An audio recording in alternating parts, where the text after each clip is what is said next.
ఇవైతే మా roommates cats అండి, నమ్ముతారా? ఒక పెట్ని తీసుకుంటే రెస్పాన్సిబిలిటీ అనేది ఇంపార్టెంట్ కదా, అందుకే పెట్స్ని తీసుకోకూడదు అనుకుంటా నేనైతే. ఎందుకంటే తను ఇప్పుడు ప్రజెంట్ అయితే ఇండియా వెళ్ళింది. ఇప్పుడు నేను ఉన్నాను కాబట్టి సరిపోయింది. యాక్చువల్గా చెప్పింది చెప్పింది అయితే 2 పీపుల్కి చెప్పింది. నేనంత క్యాట్ లవర్ని కాదు, నువ్వు చెప్పుకో అంటే మా హౌస్ మేట్స్కి చెప్పింది.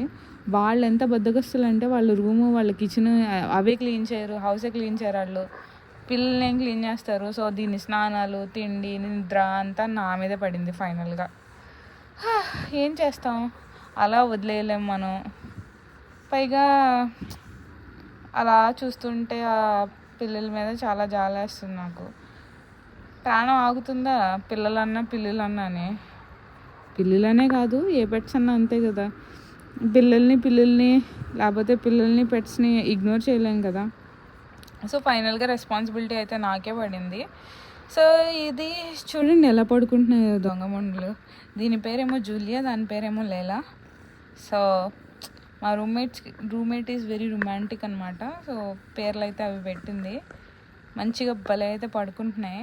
ఇలా రాస్తుంటేనే కానీ పడుకోవట్లేదు అనమాట. సో కొంచెం ప్యాంపరింగ్ ఎక్కువ అయిందని చెప్తాను నా తరపు నుంచి. బట్ ఏం చేస్తాం, చూడండి గేమ్స్ కూడా బాగా ఆడుతున్నాయి. యాక్చువల్గానే నేను ఎక్స్పెక్ట్ చేయలేదు, అంటే డాగ్స్ ఆడతాయని తెలుసు కానీ క్యాట్స్ ఇంత గేమ్స్ ఆడతాయి అది తెలీదు. ఇది కాకుండా మామూలు రోప్ కట్టి ఆడుతుంటే అది ఇంకా ఎక్కువ ఆడుతున్నాయి. ఇది చూసారా, నేను కూర్చుంటే నా షార్ట్తో ఆడుతుంది. ఇది పని పట్టలేదు.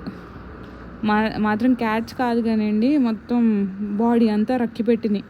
ఏం చేస్తాం, తప్పట్లేదు మనకి.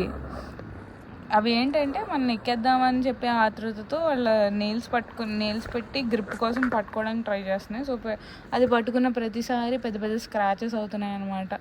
నాకు తెలిసిన బాడీలో ఇప్పుడు కాకుండా ముందు ఎప్పుడు ఇన్ని స్క్రాచెస్ అయితే పడలేదు, నేను పడినప్పుడు కూడాని. సో యా, అంత డీప్ స్క్రాచెస్ ఏం కాదు, ఒక్కొక్క చోట సమ్ టైమ్స్ డీప్ అవుతుంది. But like normally it's okay. ఏమంటారు ఈ క్యాట్స్కి?